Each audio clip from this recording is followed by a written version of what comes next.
இலங்கையின் 10வது நாடாளுமன்றத்திற்கான பொதுத் தேர்தல் என்று இலங்கையின் பல தொடருந்து சேவைகள் ரத்து.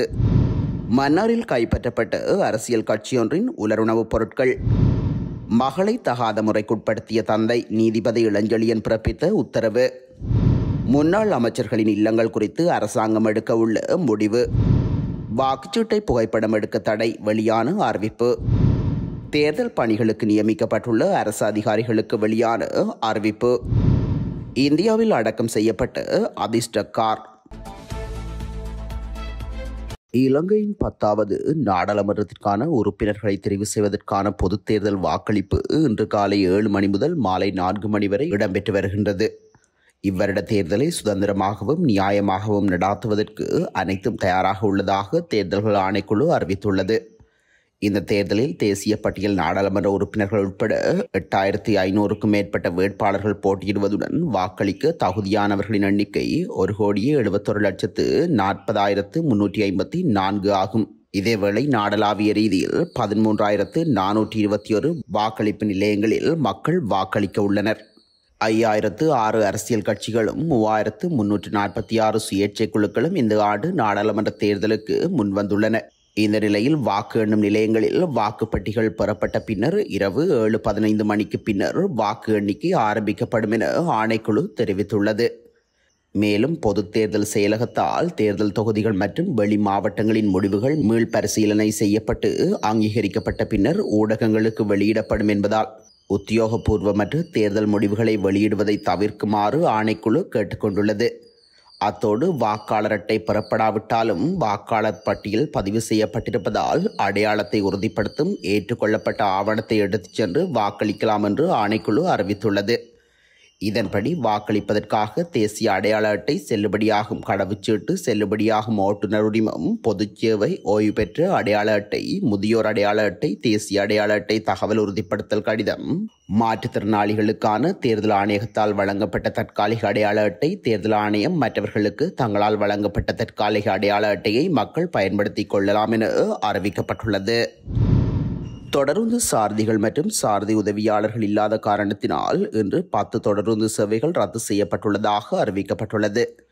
குறித்த அறிவிப்பானது நேற்றைய தினம் தொடருந்து திணைக்களத்தினால் வெளியிடப்பட்டுள்ளது. இதன்படி தொடருந்து சாரதிகள் இல்லாத காரணத்தினால் மேலும் 22 தொடருந்து சேவைகள் ரத்து செய்யப்படலாம் என்றும் எதிர்பார்க்கப்படுகின்றது.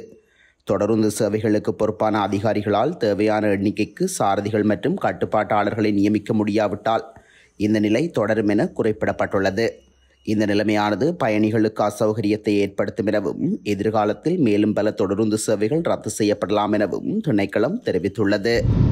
மன்னாரில் வாக்காளர்களுக்கு அரசியல் கட்சியொன்றினால் வழங்குவதற்கென கொண்டுவரப்பட்ட ஒரு தொகுதி உலருணவுப் பொருட்கள் போலீசாரால் கைப்பற்றப்பட்டுள்ளதோடு 3 சந்தேக நபர்களும் கைது செய்யப்பட்டுள்ளனர்.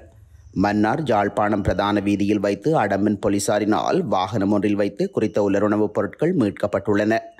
இதன்போது போலீசார் முன்னெடுத்த விசாரணைகளில் குறித்த உலருணவுப் பொருட்கள் அரசியல் கட்சியொன்றினால் வாக்காளர்களுக்கு வழங்க கொண்டுவரப்பட்டமை தெரியவந்துள்ளது. இந்த நிலையில் குறித்த பொருட்களை போலீசார் அடம்பன் போலீஸ் நிலையத்திற்கு கொண்டு சென்றதோடு குறித்த வாகனத்தின் சாரதி உதவியாளர் உள்ளடங்கலாக வாகனத்தில் பயணித்த 3 கைது செய்யப்பட்டனர். குறித்த வாகனத்தில் சுமார் 290 நபர்களுக்கு வழங்கக்கூடிய வகையில் தயார் செய்யப்பட்ட 5 கிலோ அரிசி பேக்கெட், 2 கிலோ மா, 1 கிலோ சீனி, 20 கிராம் ரிங்ஸோ பேக்கெட் 5 வீதம் தயார் செய்து கொண்டுவரப்பட்ட நிலையில் போலீசாரினால் மீட்கப்பட்டுள்ளது. குறித்த பொருட்கள் 6,13,500 ரூபாவுக்கு கொள்வனவு செய்யப்பட்டமை தெரியவந்துள்ளது. மேலதிக விசாரணைகளை மேற்கொண்டு வரும் அடம்பன் போலீசார் விசாரணைகளின் பின்னர் சந்தேக நபர்களையும் மீட்கப்பட்ட பொருட்களையும் மன்னார் நீதிமன்றத்தில் முன்னிலைப்படுத்த உள்ளனர். 2018ஆம் ஆண்டு ஆனி மாதம் தமது சொந்த மகளான 10 வயது சிறுமியை தகாத முறைக்குட்படுத்திய எதிரியான தந்தைக்கு 10 ஆண்டுகள் கடூழிய சிறை தண்டனை விதித்து நேற்று நீதிபதி இளஞ்செழியன் தீர்ப்பளித்துள்ளார். குறித்த மகளை சத்தம் போட விடாது தடுக்கும் முகமாக வன்முறையான முறையில் தனது தந்தை குற்றம் புரிந்ததாக நீதிமன்றத்தில் அழுத வண்ணம் சிறுமி சாட்சியம் அளித்துள்ளார். திடீரென தான் எழுந்தபோது மகளையும் தனது கணவரையும் காணவில்லை எனவும் மது போதையில் மகளை தகாத முறைக்கு கணவன் ஈடுபடுத்தியதை தான் கண்டதாகவும் உடனடியாக போலீசாருக்கு தொலைபேசி மூலம் அழைப்பை எடுத்து போலீசார் அதிகாலையில் வீட்டில் வைத்து கைது செய்ததாக சிறுமியின் தாயும் எதிரியின் மனைவியுமான குறித்த பெண் நீதிமன்றத்தில் சாட்சியளித்துள்ளார். இந்த நிலையில் நீதிபதி இளஞ்செழியன் 10 வயது நிரம்பிய சொந்த மகள் மீது தந்தை மேற்கொண்ட இந்த சம்பவத்தை அடுத்து குற்றவாளிக்கு கடுமையான தண்டனை வழங்குவதே பொருத்தம் என தெரிவித்து 10 ஆண்டுகள் கடூழிய சிறையும் 2 லட்சம் ரூபாய் நட்டஈடும் வழங்கி தீர்ப்பளித்துள்ளார். அரசாங்கத்திடம் கையளிக்கப்பட்ட முன்னாள் அமைச்சர்கள் பயன்படுத்திய உத்தியோகபூர்வ இல்லங்களை சுற்றுலாத்துறைக்காக பயன்படுத்துவதற்கான யோசனை தொடர்பில் அரசாங்கத்தின் கவனம் செலுத்தப்பட்டுள்ளதாக கூறப்படுகின்றது. எவ்வாறாயினும் குறித்த இல்லங்கள் தொடர்பில் அமைச்சரவையில் முடிவொன்றை எடுக்க பொது நிர்வாக அமைச்சுக்களின் தலைவர்கள் தீர்மானித்துள்ளனர். பொது நிர்வாக அமைச்சின் செயலாளர் எஸ். அலோக பண்டார மற்றும் அதன் பிரதி மேலதிக செயலாளர் ஞானக ஜெயசுந்தர உள்ளிட்ட குழுவினர் நேற்று கையளிக்கப்பட்ட அமைச்சர் இல்லங்களை பார்வையிட்டுள்ளனர். இல்லங்களை ஆய்வு செய்த பின்னர் அவற்றின் பாதுகாப்புக்காக மேலும் பல முடிவுகள் எடுக்கப்பட்டதாக அமைச்சக செய்தி தொடர்பாளர் தெரிவித்துள்ளார். இந்த நிலையில் முன்னாள் அமைச்சர்கள் பயன்படுத்திய 28 இல்லங்களும் அரசாங்கத்திடம் நேற்றைய தினம் கையளிக்கப்பட்டுள்ளதாக அறிவிக்கப்பட்டுள்ளமை குறிப்பிடத்தக்கது. பொதுத் தேர்தல் தொடர்பில் பொதுமக்களுக்கு தேர்தல் ஆணைக்குழு முக்கிய அறிவித்தல் ஒன்றை விடுத்துள்ளது. இன்று பொதுத் தேர்தல் இடம்பெற்று வரும் நிலையில் ஆணைக்குழுவினால் இந்த அறிவிப்பு வெளியிடப்பட்டுள்ளது.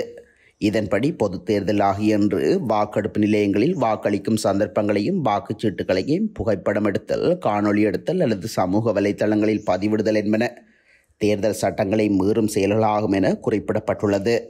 எனவே இத்தகைய செயல்களில் ஈடுபடுவதை தவிர்க்குமாறு அனைத்து சமூக ஊடக வலைதள கணக்குகளின் உரிமையாளர்களுக்கும் தேர்தல் ஆணைக்குழு அறிவுறுத்தல் விடுத்துள்ளது. இதேவேளை பொதுத் தேர்தலில் வாக்களிக்கும் போது விருப்பு வாக்குகளை வழங்கும் போதும் புல்லடியை மாத்திரம் பயன்படுத்த வேண்டும் என ஆணைக்குழு அறிவுறுத்தியுள்ளது. நடைபெறவுள்ள பொதுத் தேர்தலில் வாக்கெடுப்பு கடமைகளுக்கு நியமிக்கப்பட்டுள்ள அரசு அலுவலர்கள் அனைவரும் பக்கச்சார்பின்றி செயற்பட வேண்டும் என அறிவிக்கப்பட்டுள்ளது. குறித்த விடயத்தை தேர்தல் ஆணைக்குழு அறிக்கை ஒன்றை வெளியிட்டு தெரிவித்துள்ளது. இந்த அறிக்கையில் மேலும் குறிப்பிடப்பட்டுள்ளதாவது: பொதுத் தேர்தல் வாக்கெடுப்பு கடமைகளுக்கு நியமிக்கப்பட்டுள்ள அரசு அலுவலர்கள் அனைவரும் பொறுப்புடனும் புரிந்துணர்வுடனும் கூர்ந்த கவனத்துடனும் எவருக்கும் விசேட கவனிப்பை செலுத்தாமல் செயற்பட வேண்டும்.